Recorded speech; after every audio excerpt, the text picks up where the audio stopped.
تو انہوں نے پھر نیچے اور سیڑھیوں کا اضافہ کیا اور رسول اکرم صلی اللہ علیہ وسلم کا جو ممبر تھا وہ اوپر چلا گیا، تو اس طرح تقریباً 9 سیڑھیاں ہو گئی۔ بعد میں پھر تقریباً 654 ہجری میں مسجد نبوی میں آگ لگنے کا ایک واقعہ پیش آیا اور اس میں پھر یہ ممبر جل گیا۔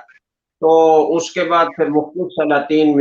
ممبر بناتے رہے اور آخری ممبر سلطان مراد ترکی کا وہ بنایا ہوا ہے، جو بہت ہی خوبصورت ہے اور اس میں بڑا عمدہ کام ہوا ہے۔ تو 3 سیڑھیوں پر مشتمل ممبر بنانا یہ مسنون ہے اور لکڑی کا بنانا یہ زیادہ بہتر ہے۔ یہ اس کی مختصر سی تفصیل۔ جزاک اللہ مفتی صاحب، بہت تفصیلی آپ نے جواب دیا، جس کا خلاصہ یہی ہے کہ بہتر ہے لکڑی کا بنایا جائے اور 3 سیڑھیوں پر مشتمل ہو۔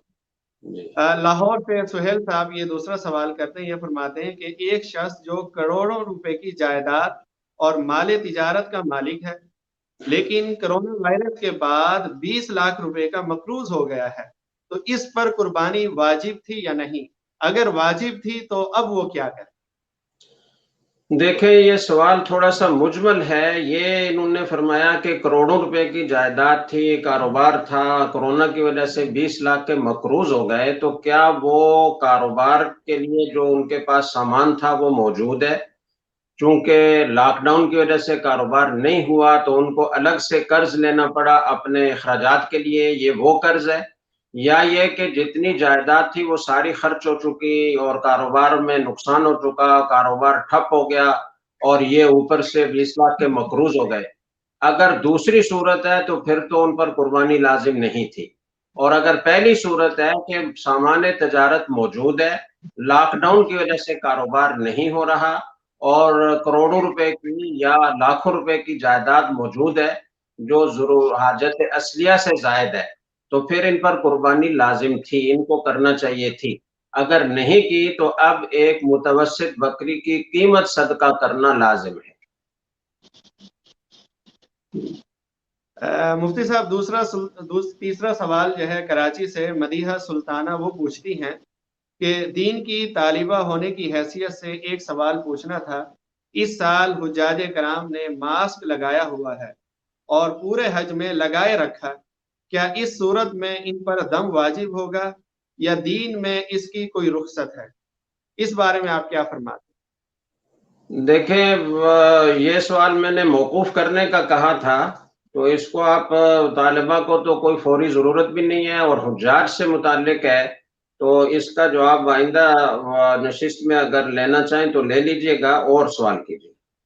ٹھیک ہے مفتی صاحب، کوئی مسئلہ نہیں، میں دیکھ نہیں سکا۔ اچھا، محمد عثمان کراچی سے وہ پوچھتے ہیں کہ مسجد کی جماعت سے پہلے گھر میں اپنی انفرادی نماز پڑھنے کے بارے میں کیا حکم ہے؟ دیکھیں، مرد کے بارے میں اگر سوال ہے تو اسے تو مسجد کی جماعت چھوڑنا کسی طرح بھی درست نہیں ہے، اسے تو مسجد میں با جماعت نماز ادا کرنا چاہیے، اور اگر کوئی معذور ہے اور وہ مسجد کی جماعت میں شرکت نہیں کر سکتا تو وہ اگر پوچھ رہا ہے تو اس کے لیے جواب یہ ہے کہ جب نماز کا وقت ہو جائے تو نماز انفرادی طور پر گھر میں پڑھی جا سکتی ہے، جماعت سے پہلے بھی پڑھی جا سکتی ہے، بعد میں بھی پڑھی جا سکتی ہے۔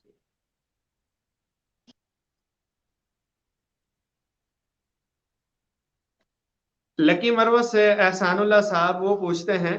کہ جناب، اگر تالاب میں چھپکلی مری ہوئی ہو، اس کو نکال کر بقایا پانی کا کیا حکم ہے؟ پانی کتنا نکالنا ہوگا تاکہ حلال اور پاک سمجھا جائے؟ دیکھیں، اگر بڑا تالاب ہے جس کو داہ در داہ کہتے ہیں تو چھپکلی کے مرنے سے وہ ناپاک نہیں ہوتا، اور اس سے چھپکلی کو نکال دیا جائے، پانی پاک ہے۔ اور اگر وہ تھوڑا پانی ہے اور چھپکلی مرنے کے بعد پھول گئی ہے، پھٹ گئی ہے، تو پھر اس پورے تالاب کو خالی کرنا ہوگا اور پھر اس میں نیا پانی ڈالنا ہوگا۔ اور اگر پورے تالاب کو خالی کرنے میں کوئی دقت محسوس ہو رہی ہو، پانی کی قلت ہو یا اور کوئی وجہ ہو، تو پھر یہ صورت اختیار کی جا سکتی ہے کہ پانی تالاب میں مزید ڈالا جائے، اور اتنا ڈالا جائے کہ وہ کناروں سے بہہ پڑے، تو کچھ پانی بہنے کے بعد یہ پانی پاک ہو جائے گا۔ راول پنڈی سے عامر صاحب پوچھتے ہیں کہ اگر کوئی جانور قابو سے باہر ہو جائے تو اسے گولی مار کر یا کسی اور طرح زخمی کر کے اس کی قربانی کی جا سکتی ہے یا نہیں؟ اس کے بارے میں رہنمائی فرمائیں۔ اگر کوئی جانور بے قابو ہو جائے اور اسے جس طرح شرعی طور پر ذبح اختیاری ہے کہ چھری اس کے گلے پر چلا کر اس کی رگیں کاٹی جائیں، یہ ممکن نہ رہے، تو ایسی صورت میں کوئی بھی دھاردار آلہ، کوئی برچھی، کوئی چھری، اس طرح کی کوئی چیز مار کر اس جانور کو اگر زخمی کر دیا جائے اور زخمی ہونے کے بعد وہ گر جائے یا قابو آ جائے تو پھر اس کو شرعی طور پر ذبح کرنا بھی ضروری ہے۔ لیکن اگر وہ قابو سے اتنا باہر ہے کہ اس کو زخمی کرنے کے بعد بھی قابو نہیں کیا جا سکتا، تو پھر چھری یا برچھی، کوئی بھی تیز دھار والا آلہ استعمال کر کے اگر اس کو ہلاک کر دیا جائے تو یہ ذبح اضطراری کہلاتی ہے، اور ایسے موقع پر اس سے بھی جانور حلال ہو جاتا ہے اور اس کا گوشت کھانا جائز ہوتا ہے۔ لیکن تھوڑا سا فرق ہے بڑے جانور اور چھوٹے جانور میں۔ یہ مسئلہ جو میں نے بیان کیا یہ گائے، بیل، بڑے جانور کا ہے۔ بکری اگر بے قابو ہو جائے تو اس کو قابو کرنا چونکہ بہت آسان ہے، اس لیے اس کے بارے میں یہ حکم نہیں ہے، تو دونوں میں فرق ہے۔ مفتی صاحب، اس کی تھوڑی سی مزید وضاحت میں پوچھنا چاہوں گا کہ ایسا اگر جانور ہے، جیسے کراچی میں واقعہ ہوا کہ وہ کرین سے اتار رہے تھے اور گر گیا، پھر اس کو ذبح کیا، تو آیا یہ قربانی ہوگی یا جانور حلال ہوگا اور قربانی ان کو دوبارہ کرنا ہوگی؟ دیکھیں، اس میں تفصیل یہ ہے کہ اگر کسی جانور کو ذبح کے لیے لے جاتے ہوئے یا ذبح کے لیے گراتے ہوئے کوئی عیب پیدا ہو گیا، اس کی ٹانگ ٹوٹ گئی، وہ چلنے کے قابل نہیں رہا، یا ہاتھ سے چھری ذبح کرنے سے پہلے گری اور اس کی آنکھ پھوٹ گئی، تو اس عیب کے پیدا ہونے کی وجہ سے تو کوئی فرق نہیں پڑتا، اس کی قربانی جائز ہوتی ہے۔ لیکن اگر ذبح کے لیے نہیں لے جا رہے تھے، ویسے کسی جگہ باندھنے کے لیے لے جا رہے تھے، کہیں پھیرنے کے لیے، گھمانے کے لیے لے جا رہے تھے، اور اس میں عیب پیدا ہو گیا تو پھر اس جانور کی قربانی جائز نہیں ہوگی۔ بظاہر یہ ہے کہ یہ جانور کو دوسری منزل سے نیچے اتار رہے تھے ذبح کرنے کے لیے ہی، قربانی کرنے کے لیے ہی، اور اس میں وہ گر گیا، اور اگر کوئی اس میں عیب پیدا ہو گیا پھر انہوں نے ذبح بھی کر لیا، تو یہ ایسے ہی سمجھا جائے گا کہ گویا ذبح کرنے کے لیے لے جاتے ہوئے عیب پیدا ہوا یا ذبح کے لیے گراتے ہوئے عیب پیدا ہوا، اس لیے اس کی قربانی جائز تھی اور ہو گئی۔ جزاک اللہ۔ مفتی صاحب، محمد نواز صاحب پوچھتے ہیں کہ جانور کے سامنے بازو کی وہ ہڈی جس کو کوتر کہتے ہیں، جو پسلی کے قریب ہوتا ہے، اس کی شرعی حیثیت کیا ہے؟ میں نے بھی جو قصاب حضرات ہیں ان سے معلوم کیا کہ بھئی آپ یہ ہڈی کیوں نکالتے ہیں؟ بعض کہتے ہیں کہ مکروہ ہے، بعض کہتے ہیں اس سے جادو کیا جاتا ہے، تو اس کے متعلق آپ کیا فرمائیں؟ شرعاً ایسی کوئی چیز نہیں ہے، جانور کے جو اجزاء حرام ہیں یا مکروہ تحریمی ہیں وہ متعین کر دیے گئے ہیں، اور ان کا تذکرہ احادیث میں اور فقہا کی کتب میں واضح طور پر آ چکا ہے۔ اس ہڈی کا ذکر کہیں مکروہ اجزاء میں یا حرام اجزاء میں موجود نہیں ہے، تو اس لیے شرعاً اس کی کوئی حیثیت نہیں ہے، وہ باقی ہڈیوں کی طرح کی ایک ہڈی ہے، وہ حرام نہیں ہے۔ کرک سے محمد صاحب پوچھتے ہیں کہ اگر قربانی کے جانور میں اس میں کوئی مہنگا پتھر نکل آئے تو اس کے متعلق شرعی حکم کیا ہے؟ دیکھیں، وہ اللہ کی طرف سے آپ کے لیے عطیہ ہے، اس کو آپ استعمال میں لا سکتے ہیں، لیکن یہ ایک تھوڑا سا خیال ہوتا ہے، اور اس پر میں چاہوں گا کہ دوسرے اہل افتاء بھی تھوڑی سی اپنی رائے ارشاد فرما دیں کہ کہیں یہ لقطے کے حکم میں نہ ہو، اس لیے کہ جانور نے ظاہر ہے کہیں گری پڑی، وہ اپنے چارے میں جو اس کے آئی ہوگی یہ چیز، اور یہ اس کے میدے میں چلی گئی اور قربانی کرتے ہوئے وہ نکل آئی، تو کہیں اس کا حکم لقطے جیسا نہ ہو۔ اگر یہ رائے لی جائے تو پھر اس کی تشہیر کرنا ضروری ہوگا کہ کسی کا کوئی اس طرح کا ہیرا یا کوئی قیمتی پتھر اگر گم ہو گیا ہے تو وہ اپنی علامات بتا کر لے جا سکتا ہے، پھر اس کو دینا لازم ہوگا، اور اگر کوئی نہیں آتا تو پھر اس کا صدقہ کرنا بہتر ہوگا۔ لیکن یہ بھی تھوڑا سا قابل غور ہے، میں چاہوں گا کہ تھوڑا سا اس پر دوسرے اہل افتاء کی رائے بھی آ جائے اور میں بھی مزید تھوڑا سا غور کر لوں، تو آئندہ نشست میں اس کو آپ دوبارہ پوچھ لیجئے گا۔ صاحب، اسلام آباد سے ایک صاحب پوچھتے ہیں کہ عورتوں کے لیے بالوں پر کلر لگانا کیسا ہے؟ دیکھیں اگر بلیک کلر نہ لگایا جائے تو کسی دوسرے کلر سے بالوں کو رنگنا جائز ہے، مرد کے لیے بھی عورت کے لیے بھی. اور بڑھاپے کو چھپانے کے لیے بلیک کلر لگانا یہ نہ مرد کے لیے جائز ہے نہ عورت کے لیے جائز ہے. البتہ بعض اہل علم کی رائے یہ ہے کہ بعض لوگوں کے بال بڑھاپے کی عمر شروع ہونے سے پہلے ہی سفید ہو جاتے ہیں، تو وہ کوئی بڑھاپا نہیں ہوتا بلکہ ایک طرح سے عیب ہوتا ہے، اور عیب کا ازالہ کرنا جائز ہے. تو لہٰذا بڑھاپے کی عمر شروع ہونے سے پہلے اگر بال سفید ہو جائیں تو ان پر بلیک کلر بھی لگایا جا سکتا ہے، لیکن یہ احتیاط ضروری ہے کہ بڑھاپے کی عمر شروع ہونے کے سے پہلے اس سلسلے کو ختم کیا جائے اور پھر اس بلیک کلر کو کسی دوسرے کلر میں تبدیل کیا جائے، وہ استعمال نہ کیا جائے، دوسرا کوئی کلر استعمال کیا جائے. اور ہمارے حضرت والا حضرت مفتی رشید احمد صاحب رحمہ اللہ تعالیٰ فرماتے تھے کہ 40 سال کی عمر ایسی ہے کہ اس کے بعد بڑھاپا شروع ہو جاتا ہے، تو 40 سال سے پہلے بلیک کلر کی گنجائش ہے، 40 سال کے بعد پھر بلیک کلر کی گنجائش نہیں. سندھ سے بنت ہوا صاحبہ پوچھتی ہیں کہ مفتی صاحب عورتوں کا اپر لپس کروانا کیسا ہے، اور کیا اگر یہ بال نہ اتارے جائیں تو مرد حضرات سے مشابہت ہوتی ہے؟ اس مسئلے کے بارے میں وضاحت سے تفصیل سے جو ہے وضاحت فرمائیں. دیکھیں اپر لپس کا حکم یہ ہے کہ اگر تو وہ معمولی رواں ہے تو اس سے تو مردوں کے ساتھ کوئی مشابہت لازم نہیں آتی، عورت کو اختیار ہے کہ وہ ان کو اتارے نہ اتارے. لیکن اگر وہ بال زیادہ ہیں اور بالکل مرد کی طرح مونچھیں معلوم ہو رہی ہیں تو پھر ان کا اتارنا عورت کے لیے یہ بہتر ہے. اور اس کے لیے آج کل بہت سارے طریقے ایسے آ گئے ہیں کہ وہ بہت آسانی سے اور خوبصورتی سے ان بالوں کو ختم کیا جا سکتا ہے. مردوں کی مشابہت پیدا ہونے لگے تو اس مشابہت کو ختم کرنا یہ بہتر اور مستحب ہے. کراچی سے ام محمد صاحبہ پوچھتی ہیں کہ اگر کوئی عورت قربانی کی نیت کرے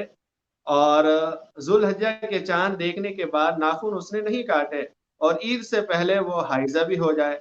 اب وہ پاکی کے غسل کے بعد ناخن کاٹے یا قربانی کے بعد حالت حیض میں اپنے ناخن کاٹے؟ دیکھیں جب ذی الحجہ کا چاند نظر آ جاتا ہے تو جس کی قربانی کرنے کا جس کا ارادہ ہو اس کے لیے مستحب یہ ہے کہ وہ بال اور ناخن نہ کاٹے. تو اس مستحب پر انہوں نے عمل شروع کیا. اب قربانی کرنے کے بعد ناخن کاٹنا کوئی واجب نہیں ہو گیا. اگر انہوں نے ذی الحجہ کا چاند نظر آنے سے پہلے ناخن کاٹ لیے تھے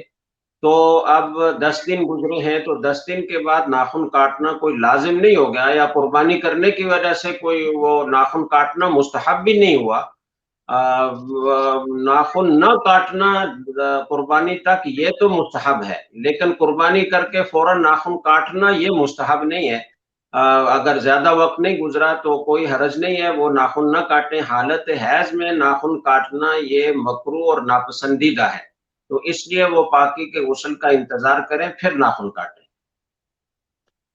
کے پی کے سے جلال صاحب یہ لائیو سوال کرتے ہیں، وہ پوچھتے ہیں کہ میں BS کا طالب علم ہوں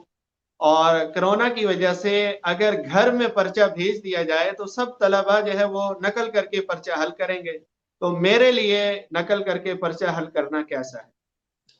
دیکھیں کسی دوسرے کے کوئی غلط کام کرنے سے یا گناہ کرنے سے کسی کے لیے جواز نہیں پیدا ہوتا، اس لیے آپ کو نقل نہیں کرنی چاہیے اور آپ کو دیانتداری سے پرچہ حل کرنا چاہیے. مانسہرہ سے آصف محمود صاحب وہ پوچھتے ہیں کہ اگر کوئی شخص اپنی بیوی سے کہتا ہے اگر تم نے فلاں سے بات کی تو تمہیں طلاق ہے، اب اگر وہ اپنی بیوی کو اس شخص کے بات کرنے کی اجازت دینا چاہتا ہے، اجازت کے بعد اگر وہ بات کرتی ہے تو کیا اس پر طلاق واقع ہو جائے گی یا نہیں؟ جی طلاق پھر بھی واقع ہو جائے گی، اس لیے کہ جو ان کی تعلیق تھی اس میں اجازت کا کوئی ذکر نہیں تھا، وہ مطلق تھی کہ تم نے فلاں سے بات کی تو تمہیں طلاق. تو لہٰذا فلاں سے بات کرے وہ چاہے اجازت سے کرے چاہے بغیر اجازت کرے طلاق واقع ہو جائے گی. البتہ چونکہ ایک ہی طلاق ہے تو طلاق رجعی ہے، اور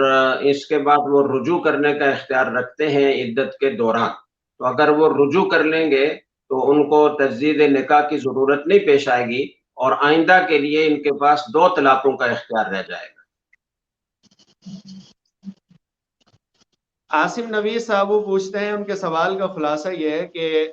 جو لوگ فوت ہو چکے ہیں، والدین یا کوئی دوسرے افراد، تو ان کے لیے قربانی کرنا جائز ہے یا نہیں، اور وہ قربانی ایک شخص کی طرف سے ہوگی یا کئی افراد کی طرف سے بھی ہو سکتی ہے؟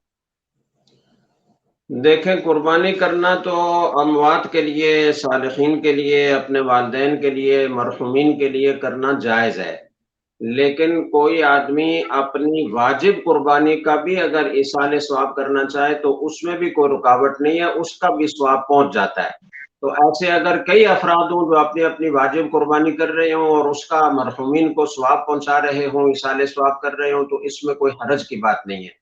البتہ ان کے سوال کا مقصد اگر یہ ہے کہ کئی افراد مل کر ایک حصہ کسی بڑے جانور میں رکھتے ہیں یا کئی افراد مل کر ایک بکرا خریدتے ہیں اور وہ مرحومین کے ایصال ثواب کے لیے قربانی کرتے ہیں،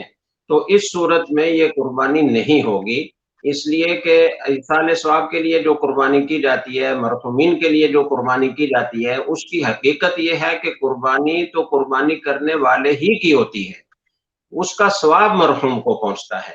تو اب بڑے جانور میں ایک 7ویں حصے تک آدمی شریک ہو سکتا ہے، اس سے کم حصہ ہوگا تو کسی کی بھی قربانی نہیں ہوگی۔ تو جب کئی افراد مل کر ایک حصہ لیں گے تو وہ پھر ہر ایک کا حصہ 7ویں حصے سے کم ہوگا، تو وہ قربانی نہیں ہوگی، بلکہ ان کی وجہ سے دوسروں کی قربانی بھی ضائع ہو جائے گی۔ یہی مسئلہ بکرے کا بھی ہے کہ اگر کئی افراد مل کر بکرا خریدتے ہیں اور قربانی کرتے ہیں تو وہ قربانی نہیں ہوگی۔ سارے لوگ اگر ثواب میں شرکت چاہتے ہیں تو اس کی ایک صورت تو میں نے بتا دی کہ اپنی اپنی واجب قربانی میں ایصال ثواب کی نیت کر لیں، مرحومین کو ثواب پہنچ جائے گا۔ دوسری صورت یہ ہے کہ وہ پیسے اکٹھے کر کے کسی ایک کو ہدیہ کر دیں اور وہ پھر کسی بڑے جانور میں ایک حصہ خرید کر ایصال ثواب کی نیت کر لے یا بکرا خرید کر اس کی قربانی کر لے مرحومین کے ایصال ثواب کے لیے، تو اس طرح ان کی پیسوں کی شرکت ہو جائے گی اور یہ بھی ثواب میں شریک ہو جائیں گے اور قربانی بھی صحیح ہو جائے گی۔ مفتی صاحب، ریحان راشد صاحب پوچھتے ہیں، اس کا جواب اگرچہ پہلے ہو گیا لیکن شاید انہوں نے وہ جواب نہیں سنا۔ یہ پوچھتے ہیں کہ اگر کسی پر قربانی واجب تھی اور پھر وہ قربانی نہیں کر سکا تو اب اس کے لیے کیا حکم ہے؟ دیکھیں، یہ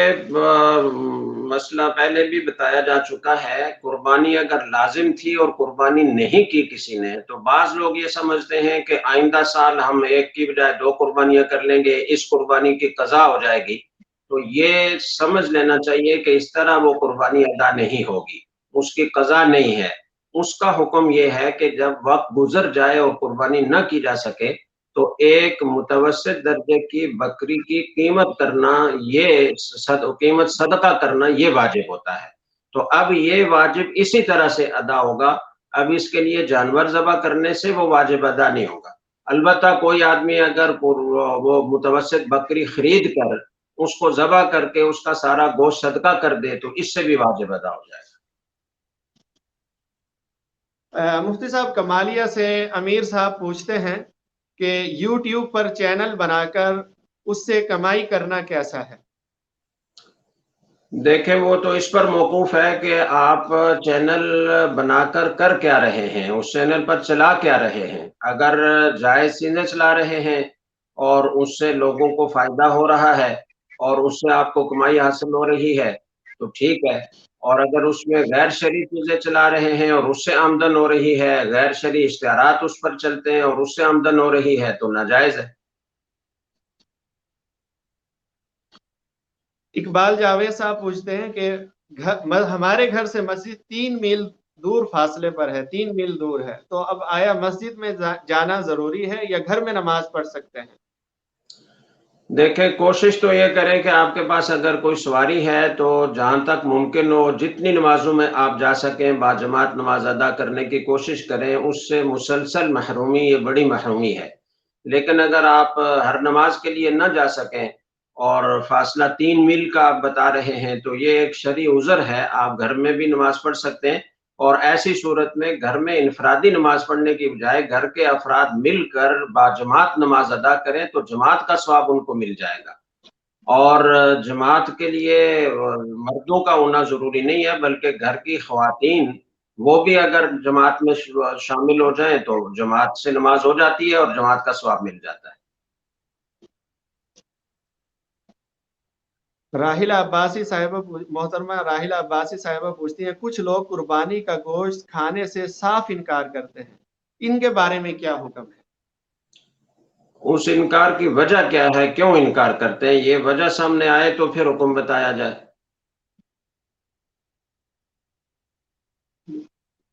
مفتی صاحب سوالات تقریباً مکمل ہو چکے ہیں، تو ناظرین کو میں دوبارہ عرض کرتا چلوں انشاءاللہ یہ نشست مفتی صاحب کے ساتھ ہر منگل کو ہوا کرے گی 8 بجے انشاءاللہ، ہر منگل کو 8 بجے. تو جو بھی ساتھی اپنے سوالات مفتی صاحب سے پوچھنا چاہیں وہ درسقرآن.com کے ان باکس میں یا اس کے کمنٹس بار میں اپنے سوالات تحریر کر دیا کریں، انشاءاللہ ان کے اگلی نشست کے اندر ان کے جوابات دیے جائیں گے انشاءاللہ. اور اسی طرح درسقرآن.com کے جو دوسرے پیجز ہیں ان کو بھی آپ لائک کریں. درسقرآن.com کے ایک لائیو ہے، ایک درسقرآن.com ہے، ایک درسقرآن.com 1 ہے. اسی طرح دیگر جو پیجز ہیں ان کو بھی لائک کریں، اور ان میں جو دینی مواد نشر کیا جاتا ہے وہ مستند مواد ہوتا ہے، مستند ڈیٹا ہوتا ہے. آپ اسے دوسرے لوگوں تک بلا جھجک شیئر کر سکتے ہیں، کیونکہ مفتیان کرام کی زیر نگرانی یہ چل رہا ہے. جو ڈیٹا اتھینٹک ہو وہی اس میں شیئر کیا جاتا ہے. انشاءاللہ اگلی نشست میں اگلے منگل والے دن انشاءاللہ اگلی نشست میں آپ سے دوبارہ ملیں گے. اب فی امان اللہ.